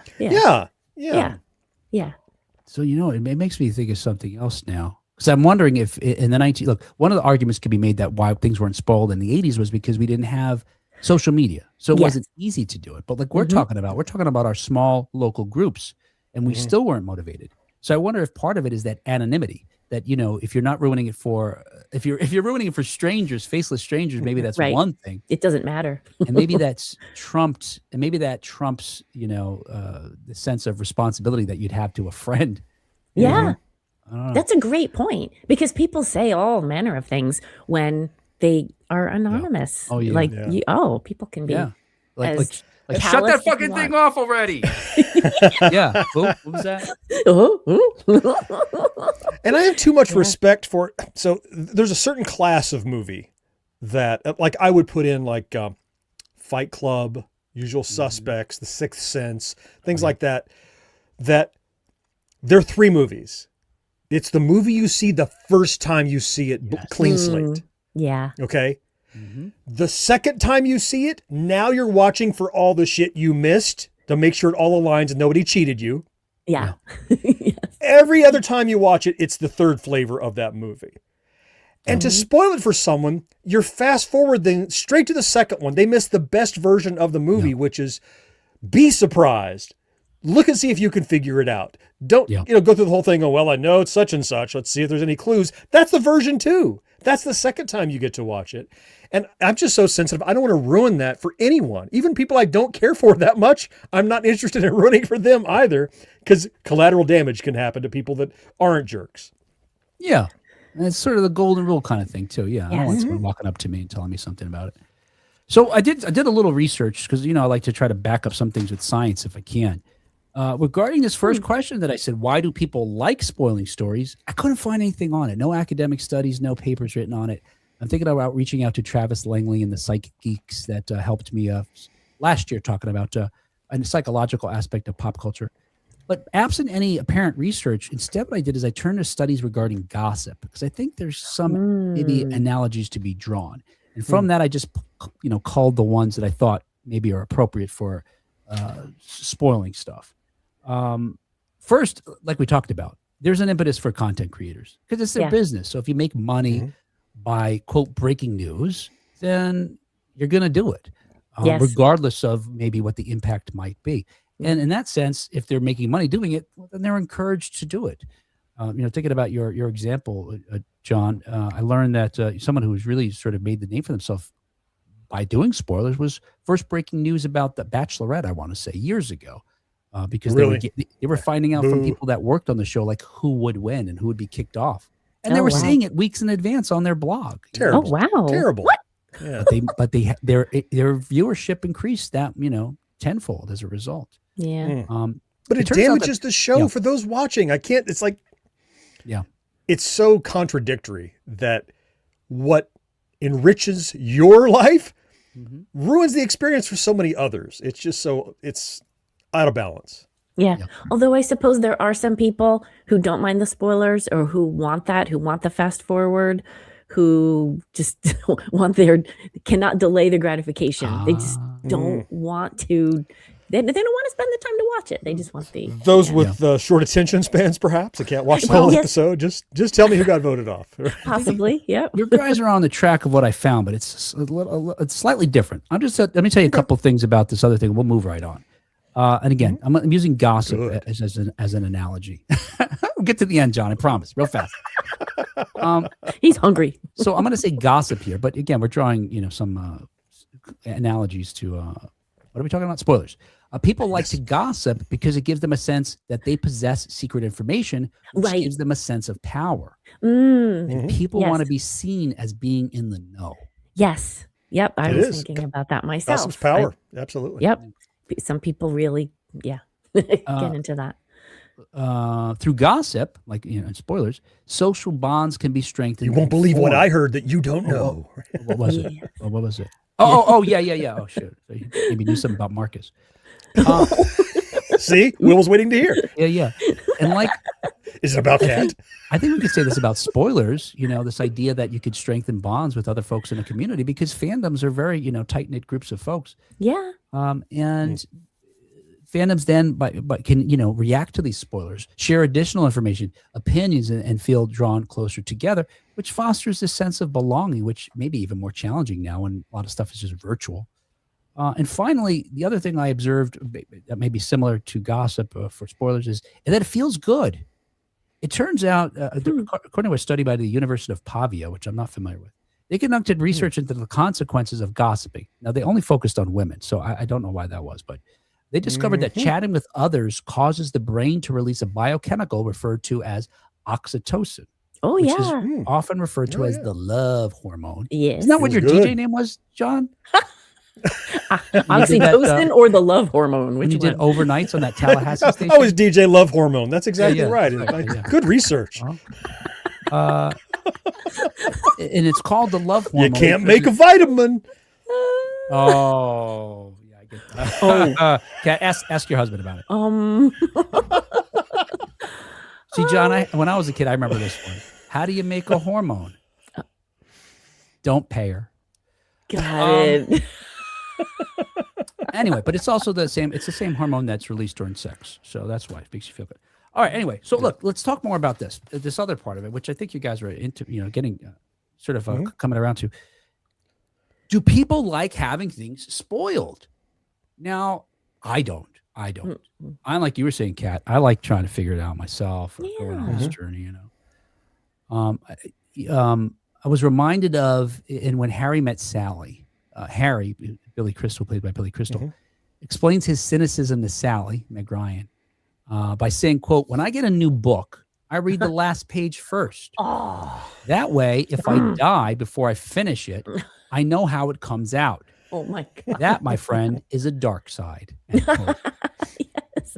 Well, turns out Harry's not alone. And this is, this study itself has a surprise ending for me because when data scientist Jonathan Levitt started researching spoilers, he wanted to prove that suspense is good, which I would suspect it would be. Yeah. I would think it's this idea that, like, for me, watching horror, watching thrillers, watching a lot of things is a way to do something safely.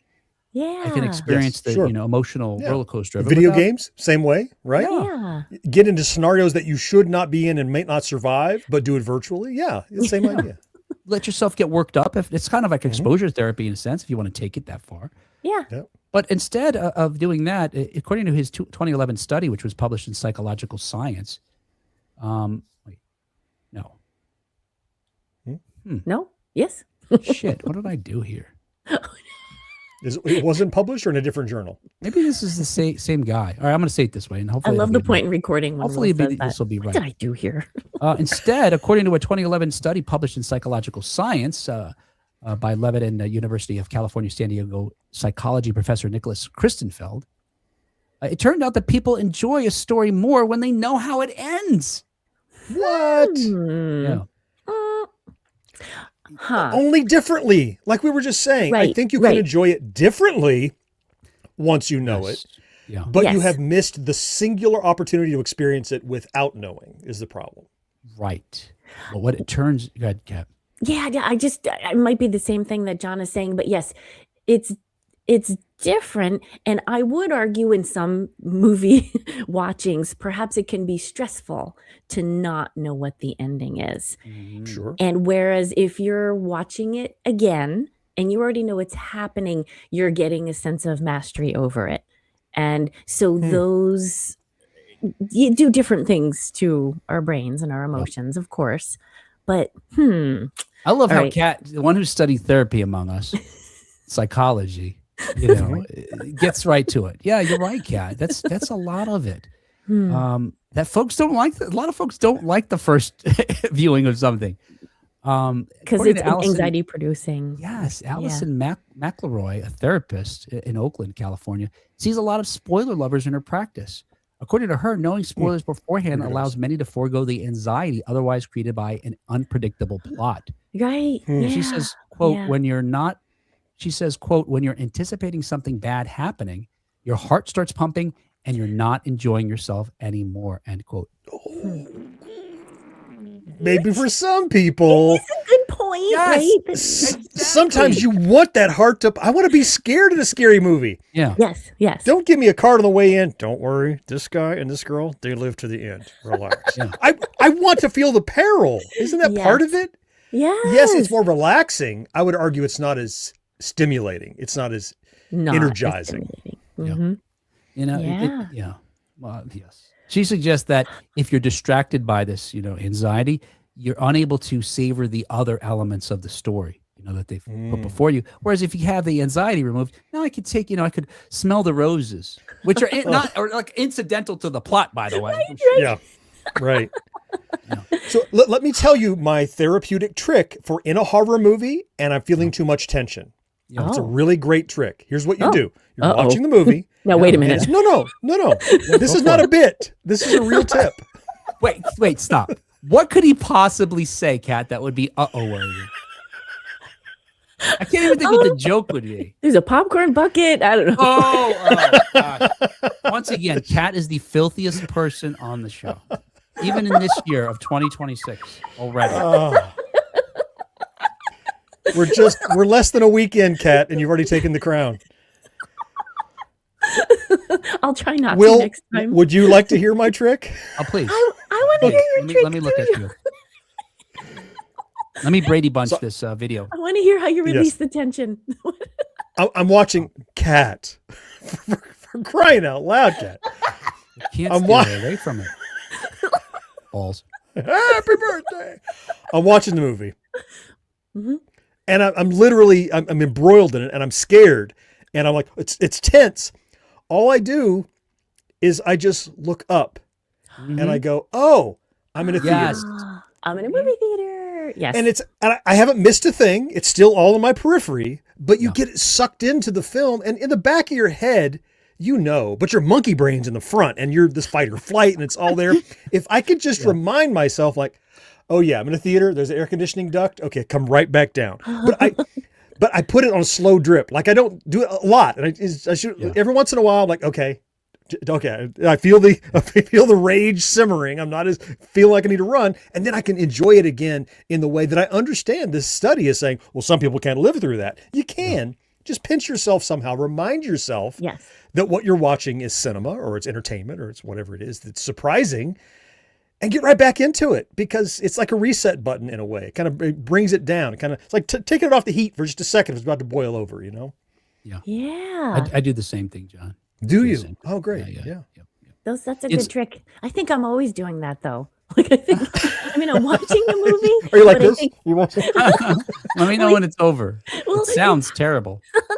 No, it's hard for me to let myself get so into the movie that I forget that I'm in a movie theater or in my living room. It's a good movie. I'm in it. I forget that I'm not there, which is the point of good movies, to give you that feeling.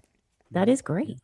All right, now I'm going to challenge myself to do that, to forget. Or to not do that. No, focus. Stay in the moment. Yeah. Keep your hands out of the popcorn bucket, as they say. Yeah. Moving on. Christina Scott, a social psychology professor at Whittier College in California, believes a desire to know what happens from start to finish might reflect an unmet need for certainty in our own lives. She suggests that spoiler lovers tend to be deeply empathetic, or in addition, rather. Additionally, she suggests that spoiler lovers, like Kat's saying, tend to be, well, you're not a spoiler lover, but that's, I guess, film goers, certainly the ones that love spoilers, may be so empathetic that they're, connecting with fictional characters may actually trigger memories from their own life, which would make them very uncomfortable. Yeah. And Scott says, quote, knowing they'll be okay, the characters that is, allows you to feel safe and rooting for them and empathizing with them because you know it'll be worth the investment, end quote. Yeah. That's the point. ride, man. That's the point. That's ticket price. That's what life is. Love is risk. Things that you care about are not guaranteed. That's why you cherish them. Movies should be like that too. I love this character. If I know he's going to survive, the peril he's in is irrelevant. Yeah. That's not me either, but I have to respect that's what works for some people because we aren't all built the same. You don't. You're not required to. Yeah. It's kind of you to do so, but you're not required to. Yeah. I feel like people got to do what works for them best or what helps them get through life. Yeah. But I am like you guys. I don't want to know and I want to have that experience. But some people, it doesn't work for them. Yeah. You got to hope for those people, they know what they're giving up. Sure. Right. Okay. They're giving up this pure experience of surprise, and maybe the cost is worth it to them. And that's totally up to you. If the cost of missing out on that experience because it's giving you too much anxiety, fine. I guess so. But it's on the whole, it's robbing yourself of something you cannot get back ever again, because that film will never be fresh again. Yeah. But it seems like, at least according to what I've been reading here, is that the non-spoiler folks like ourselves is a shrinking minority. Oh. Whereas as people continue to come of age, the newer folks, younger folks want this kind of, are more risk averse in this sense and don't care if they miss the first version. And to prove his point, the guy who conducted that study I mentioned at the beginning, Christenfeld, he says, look, you don't even have to look at the study. When people go to see Romeo and Juliet, they don't think, don't tell me how it ends. And yet there are, like John mentioned, these films, you'll can rewatch, ad infinitum. Yeah. And they're fine. You don't not return to them. Okay. I got to think, when it was playing at Stratford upon Avon, somebody was saying, don't tell me how it ends. It's brand new. It just came out last week. Bill just wrote this, and I don't want to be ruined. Yeah. Well, now, John, Romeo and Juliet is old enough that it's outside of the realm of spoilers. Yeah, that's everybody sort of probably already knows that. I see a guy now outside of what's the theater there with a mallet, like a wooden mallet, hitting the peanut gallery over the head as they leave. Forget. Concussing them. Yeah, but look, I guess again, maybe some more things that are more sympathetic to that side of the argument. I learned from author Sky McDonald when she was on the show a couple of years ago. I didn't know that all romance novels have a happy ending. That when you read a romance novels, the reader is guaranteed that it's going to work out. And that people want that kind of guarantee. Likewise, in murder mysteries, you know they're going to solve it. I watched Knives Out, and unfortunately, I knew who was the murderer, but I didn't know how. I didn't know how they were going to do it, why they did it, and I didn't. But I knew that the character Benoit Blanc was going to solve it. Sure, right? So that's what he does. Yeah. Ultimately, there were still other mysteries. You didn't know the how and the process it was going to take. Yeah. But I think like what we're realizing is we like the ride, and maybe when I go to a theme park, I want to know if there's going to be loops that go upside down, just so I know what the experience might be. But that's kind of broad. I'll still get on that. I feel like what these folks are saying is they look at the roller coaster, it's got some upside down loops, and they're like, can you make the track go around those so I could skip those? Well, that's a whole other ride. Yeah. Stick to the merry-go-round or something. Oh, come, I don't know. Will, to your generational suggestion, my for a couple of years, my mom had a boarder who was attending college, a young lady in her 20s, right? And there was an opportunity to go to the Magic Kingdom, and she'd never been because she was from Africa. And so she's like, I would love to go. I've heard about it so much. And they went to the Haunted Mansion. Is this going to be scary? Somebody tell me, is this going to be scary? I need to know. Is it going to be scary? Well, it's called the Haunted Mansion. So maybe, possibly. But then she needed to be assured, oh no, it's kind of a whimsical, kind of ghosty thing. It's not like jump scares or anything, or she would not go. So there's a data point to the kind of person you're talking about that simply needs that for the comfort of enjoying it, or they just won't enjoy it. Yeah, although I think that's more akin to knowing the genre, like I don't want to see Terrifier, but I'll watch Five Nights at Freddy's. Even within the genre, is this NC-17 or is this R? I don't know. I don't think I'd watch Five Nights at Freddy's, but I get your point. Well, I have some more about that with regard to whether or not, because the more I read into this, because these studies that I mentioned were surprising to me, the results of this, that most people like to have things spoiled for them so they can actually enjoy it and relax. But this led me to think that maybe there's a generational divide, and the sort of stereotypes that are associated with Gen X made us tougher and know how to navigate these sort of ups and downs of life, and therefore also the ups and downs of fiction. The study that I mentioned, interestingly enough, it had, first of all, it's from 2011, so it's several years old at this point, but it had the participants read short tales that included twists, mysteries, and quote, more evocative literary stories. But they're all print, to be clear. So I don't know if there's a difference between that and other media, but I guess you could probably extrapolate a lot of similarities. Additionally, many more females participated in the study than males, with 176 males and 643 females. Wow. And finally, and I think more importantly, the study only characterized its participants as, quote, having been recruited from the psychology subject pool at the University of California, San Diego, end quote. It doesn't include their age or other social markers, which I think, agreeing with John, that may change the results. Yeah. And so it got me just thinking about sort of what the differences are in our generations of enduring stress. Because of a lot of it seemed like if I can avoid anxiety because I hate feeling anxious, I'll do that. And I thought for sure there's the folks that drink out of hoses, as they say, are probably better equipped to deal with that. What bacteria? Yeah, so it makes you stronger. So in 2020, this is what I looked at. I thought, let's look at the pandemic and see how folks fared there. Well, a 2020 study conducted during the pandemic by think tank AgeWave and investment company Edward Jones surveyed 9,000 people in the U.S. and Canada across 5 generations and found that older adults fared better than younger generations. 24% of the millennials and Gen Zers answered not well when they were asked how they were doing, compared to 15% of Gen X and 12% of boomers. Compared to 15% of Gen X, 12% of boomers, and just 5% of the silent generation. Yeah, the silent generation, they've seen some shit. It's fine. What? What's this movie about? You don't need to tell me anything about the movie. Now, I guess the flip side of that is the boomers, even though they might not need to know how it ends, They ask a lot of questions during a movie. Who's this guy now? Oh my Lord. Wait, did we see? Who's she? Who's she? Am I supposed to know who that is? Have we seen them before or seen me? If you didn't have to keep going to the bathroom, you would know. Stay. I offered deposit. You said no. The APA's 2023 Stress in America study, so a more recent study, showed that young adults in America are reporting higher stress levels than older generations, with 18 to 34-year-olds saying their average stress level is a 6 out of 10, compared with a 3.4 among people ages 65 and older. Whereas, it actually, in this though, it did show that Generation X's stress level is somewhat comparable to those younger, reporting about a 5 out of 10. Really? I'm surprised by that.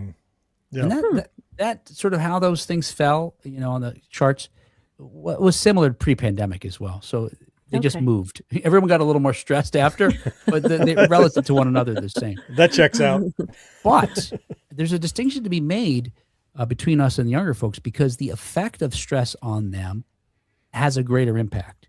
For example, 67% of the younger demographic indicated stress makes it harder for them to focus, whereas 37%, so 30% fewer, of Gen Xers suffer the same fate. So we may report having stress levels similarly, but their impact on us is different, and thus maybe make us more equipped or better equipped to even manage fictional stress. Yes. Anyway, there you go. Interesting. So Gen Xers better equipped for life. We knew that. Once again, We already knew that. Once again, Just look up. Anyway, look, all of this to say, See? stop spoiling shit on the internet. Yeah. Wait a couple of days, because people have jobs and families, and we're not fucking living in our parents' basements just looking for shit to post online. Do a check. Am I posting this to serve a community or my own ego? Mostly it's going to be my own ego. Yeah, now, if you got to make money, all right, just go. I got to do a flow chart. I'll get this out there. Is that the yes/no chart? Like if this, then yes, and that. Is this for a business? Yes. Okay, post it. If for business, yes. Have 24 hours elapsed? Yes, post it. No, don't post it. No, don't post it. I think that's the whole thing. And if no, it goes back to has 24 hours passed? No. Has 24 hours passed? Just keep going that loop. To the no side. Yeah. There you go. Yep. Keep looping around. All right. Hey, that Use was the word So what? spoiler. Yeah. Right. So before we get out of this, there's one thing so all of us clearly don't like spoilers. We've established the three of us don't. Yeah. But spoilers are okay eventually. Yeah. Right. What is the window for you? What's the window? Wait a second. I thought what you were going to say is but they're not really spoilers. What I was thinking is eventually, like you and I, John, have done this. Like, have you watched this yet? Because I need to talk to somebody about it. Yes, sure. And then it's not a spoiler. So I don't know. Is this spoiler? Okay. Oh, I see what you're saying. All right. So if I tell you the secret in Empire Strikes Back, are we good now? Some 45 years later. Yeah, right. I mean, clearly, so it's a decade later. I think fair game, right? So, but it's something. It's one of those things where I can have, no amount of drinking water will kill you. Well, there is an amount. Challenge accepted. Right. Yeah. Right. So it's that question of like, look, we know there is a number. Yeah. It's like I wouldn't do anything. Well, for $1 million, $2 million. Like, so what is eventually it's going to be okay. Yeah. And is it, so for movies, I think it might be different for different things. So I'll start since I just sprung this on you. For movies, I say you've got to at least let it get out of the theater. Yes. Right. Because often I want to see it in the theater. It's not enough that I could see it streaming also or something crazy like that. If it's in the theater, at least let it get out of there. Because maybe I didn't care enough to go see it in the theater. I'm not saying then, the day it pulls, you start spewing information, at least that. And for TV shows, I would love a week. A week. Okay. Yeah. After new episodes. Now I would appreciate more sometimes. I would like to always have a choice. But I think there are windows of time for me that I'm like, oh, you spoiled it. But I kind of get it. If I really cared that much, I should have probably blah, blah, blah, blah, blah, blah, blah, blah. Yeah. Right. Do you have numbers like that? Have you thought about that? I don't think I have numbers like that. I think though, the more invested I am in something, in a property or a media, like with Stranger Things, I was like, nope, if I'm not looking at anything, but I was also very much wanting to be on top of it. And but there's plenty of situations where, like, let's say you guys are talking about a movie and I might have it on my watch list, but I don't feel any sort of super strong connection to it. You can spoil the movie and I will probably forget. And that's okay. And so by the time I actually get around to it, forget. So it's a different experience, I guess. But like, so I want to know your answer, Will. But so like, Fight Club. Have you seen Fight Club, Kat? I have a long time ago. You have? Okay. Let's pretend you hadn't. Let's pretend you hadn't. Okay. And I said, okay, Will, I'm going to talk about Fight Club. Kat, have you seen it? And Kat goes, no. I'm still going to say no because I don't want to rob you of that first clear thing. Although I would be within my rights to spoil it because it's been 30, 40 years, right? It's been a long time. Yeah. So, well, what about you, Will? Give me a thought. Yeah, I agree with you with sure you have to account for streaming, something becoming streaming or available digitally. And probably then after that, maybe, I don't know, maybe that's a month after that. So yeah, somewhere 6 months to a year, I think is reasonable. TV shows, I think I could be tighter than a week for me for it to be reasonable. Really? But I think that, and to your point about asking Kat, have you ever seen Fight Club? I think regardless, you still also need these other kinds of, etiquette where we still say spoiler warning, give the equivalent of the spaces of the user group. Yes.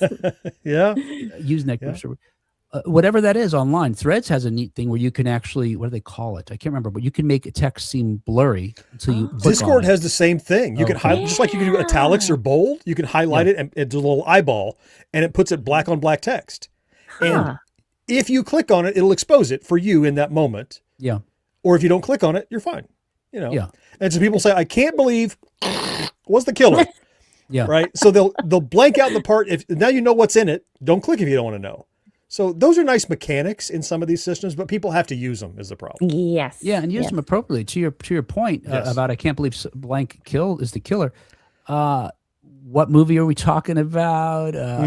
Right. Now I know there's a killer. Now I know there's a twist, right? It's like sometimes even knowing that is a spoiler of sorts. I see stuff that it's like, isn't it cool that in Stranger Things it's blurred out? I'm like, it doesn't sound like a spoiler. Click. What? Oh, no.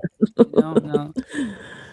So, yeah, I think the time is appropriate, but I think still you have to regard or respect, rather, folks who haven't seen it, regardless of how long, if they don't want to know. Yeah.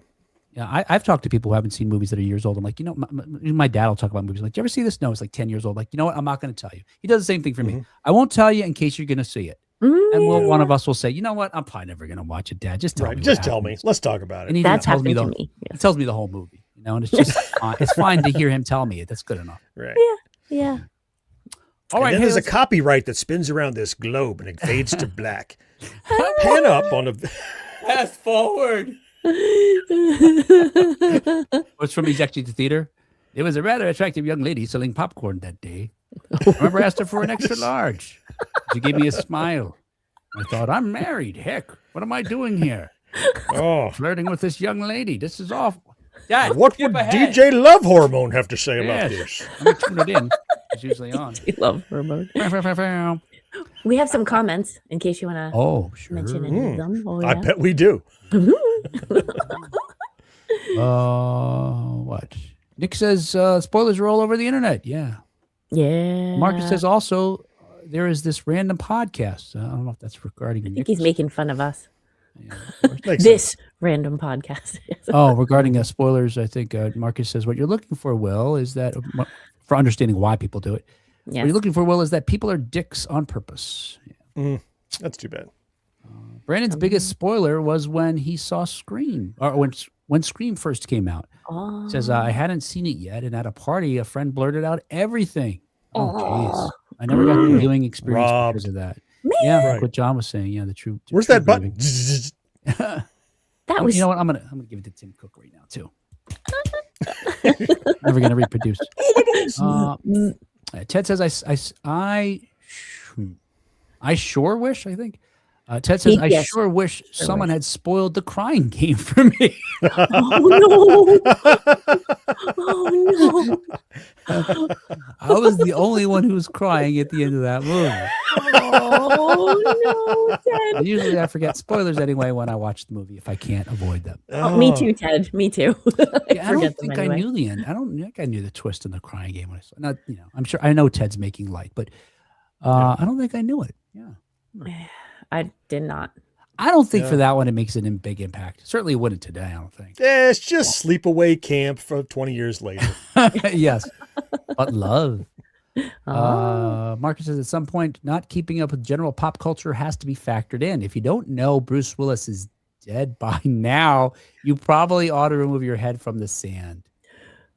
Did he mean if Bruce Willis is dead, right? No, I guess Bruce Willis is dead. Maybe he's also starting to start rumors and gossip. That other Wait, thing I was what? talking about. Did that happen and I'm not in tune with it? I don't know. Uh-oh. Marcus just ignore click most of what farming. Marcus says. Oh. Yeah, I'm going to cut this out, Marcus. I don't need your rage bait. Uh-oh. Rage bait help. And I'm not Googling it either till I'm off the show. You don't know that I'm Googling it. All right. Hey, Kat, that was the show. Let's get out of here. Let's get out of here. But before we do that, we want to let you know that our show is brought to you thanks in part to our early adopters, Rick Parker and Karen Flieger. Thank you. And we also want to give a big thank you to our Secret of Our Success level Patreon supporters, John Henderson, Brandon Greer, Marcus Taylor, Matt Marino, and Vincent Ferrari. Thank you so much, guys. Thanks to everybody, including Marcus. Especially. I'd say especially. No, just, we didn't exclude him. Hey, thank you so much for supporting our show. Hey, if you could join this wonderful group of folks, we would be eternally grateful to you as well. They help keep the lights on and get us get the show published week after week. Go to patreon.com/1980s now to find out how. In the very least, look, for no money, follow us on this podcast platform right now. Tell a friend about an episode. You can tell them this way, too. This is fun. You're not going to believe this shit. These people call this a podcast. I wasted on this episode an hour and a half of my time. Now, look, you don't have to waste an hour and a half, but probably 60 minutes in, you'll realize you wasted your time. So do that. Right? But I'm not going to spoil it for you. Yeah, it might get good toward the end. Oh, yeah. Yeah, you're right. If we told them one of us dies during the show, they'd probably listen. All right. Maybe next time. Maybe. When we talk to you. Maybe. This is morbid. Hey, they're dark. Yeah. All right. Look, hey. Like, yikes. All these episodes end with us saying goodbye, which is, funny for most folks. All right. Hey, we will talk to you next time on 1980s Now. Until next time, I hope. Ooh. Johnny R. Tricks Point Never out.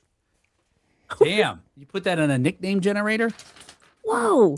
No, I wrote it with my fingers. Oh. Johnny R. Tricks Point Never. Johnny R. No Tricks Never. No, Johnny R. Tricks Point Never. Johnny R. Tricks Never. Just like 10 Tricks Point Never. Yeah, you got me. Is that what it is? 10 Point Never. Get it right. That's my new stage name. Oh, jeez Louise.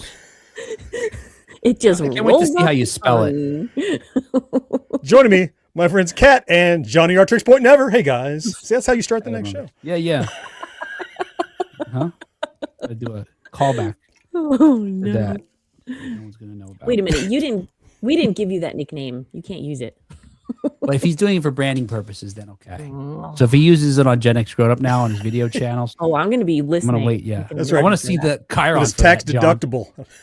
Yeah. It's going to be a big Chiron. It will roll way Off across. the screen. It has a dot at the end if it doesn't fit. Yeah. It's a scrolling one. It's a crawl. Crawl. That's what you call it. All right. Hey, thanks everybody for hanging out. Yes, thank thank you. you. Oh yeah, Nick. Yeah, that's right. Nick in the green Yeah, room Nick said, has a comment there. the usual suspects was known for him with a single quote. People kept saying to each other, oh yeah, he said that people were saying what? It was the gimp. Like, I don't know what they're talking about. And then as soon as he turns it on, he sees one guy limping. He's Right. like, Then you're 20 minutes of the movie and you're like, oh, And damn then- it. Yeah. Yeah. Yeah, people were pointing out that, like in these articles that I read, that so like with the usual suspects, for example. So I can't handle the anxiety of who's the murderer, what's going to happen. So someone tells you ahead of time, like, he's Kaiser Soze. Okay, now you can enjoy watching the movie and seeing all the groundwork that's laid to show that. No, that's not what the writers intended. Right. That's the second viewing. That's the second time through. Yes, that's You're right. Like, now I can appreciate the groundwork because Yep. I'm not busy trying to figure something out. That's different. Yep. Yeah, that's view 2. And you see what I mean? Viewing 3, totally different from there on out. Now I've seen it surprised, I've done the math, and now I'm just enjoying the movie. John, Yes. I'm going to add in a different viewing 3. I think that's 4 and on. Viewing 3 is when you sit down with a friend or someone that you love that hasn't seen it, and you sort of experience it vicariously through them. That is a corollary to viewing 3, absolutely, because you can get a little bit of that juice back, can't you? But then you're not watching the movie. I'm watching you. Yeah, like here comes the part. Right? What are they gonna? Are they gonna be surprised? Here it comes. Was dead Here it the comes. whole time. Isn't that Quit looking at me. Quit looking at me. Yeah, you're creeping me out, dude. And Kat, you gotta plug that hole, man. Do not come near me with that popcorn. Whoa. Wait, what is happening here? I don't know. You were trying to pitch us on popcorn buckets with holes in it earlier. You just couldn't get off of it. You guys taught me all about that. Or maybe she could. You're scared at the movies. How do you distract yourself? Well, yeah. Not even popcorn in the bucket. Just a Don't lot need of it. I'm changing the subject. Remember that Pac-Man thing we talked about? The creepy game Pac-Man? the short.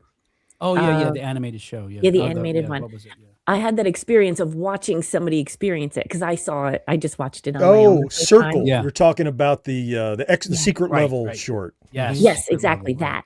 And so then when I wanted my husband to watch it, but I was looking at him the whole time until just watching it. Like, do you know what this is about? You know? But I did that too. That's not even a twist. That's like 15 minutes of what the fuck. Yeah. Then you see Pac-Man at the end. You're like, what? He's been there the whole time, right? All righty. Marcus says next Friday I'm going out. Oh. He'll show us. No, Love you, Marcus. Maybe he'll show up because Ted said, especially Marcus. Yeah, Ted sees. Especially. Particularly. And Brandon says, it is indeed fun to watch a friend watching a movie waiting for the twist. And the cool thing about that third type is you could do it with someone else again, you know? Yep. And especially folks who are like into whatever particular genre or actor or whatever it is, you know, it could be particularly enjoyable. Yeah. Even I would say even long distance, because John will recommend a time travel movie to me and I'll watch it. And then being able to go back and say, oh, like this is what happened, or I like this part of it. You know, like if I do it for John and he comes back, it's like, I don't know. Yeah. Oh yeah. Right. Wasn't that cool? And it's, there's a little bit of that. Yeah. Well, I can kind of I can see your excitement about having seen it for the first time and remember my own, which is what happens. Yeah. That would be funny if there were someone who just loved a movie so much and just wanted to keep watching it over and over, but it had a twist. Right. So they just kept finding people. I can only watch it with. Hey, you busy right now? He's out on the street. What are you doing? Can't watch you got 90 minutes? Yeah. And it's porn. Okay. I got a DVD of Debbie Does Dallas, and I don't know how it ends. Yeah. Oh, surprise. The twist. The twist. Oh. There's twisting, all right. The twist. Oh, Cat. What is that? I've never seen it, Cat. I don't even know. I don't know what that means even. Cat. Oh, you're not twisting anything, Cat, are you? All right. You're trying to do with Tim Cook. You might be doing it wrong. Why won't this come off? Is it righty tighty or lefty loosey, honey? Never get that right. Is this metric? I mean, I don't know how to. Is it an Allen wrench involved? Let's twist like we did last summer. All right, guys. Okay. Bye, everybody on the live. Love to everybody. Stay safe. Stay warm. Bye. Thank you, everyone. Thank you for being here. Happy New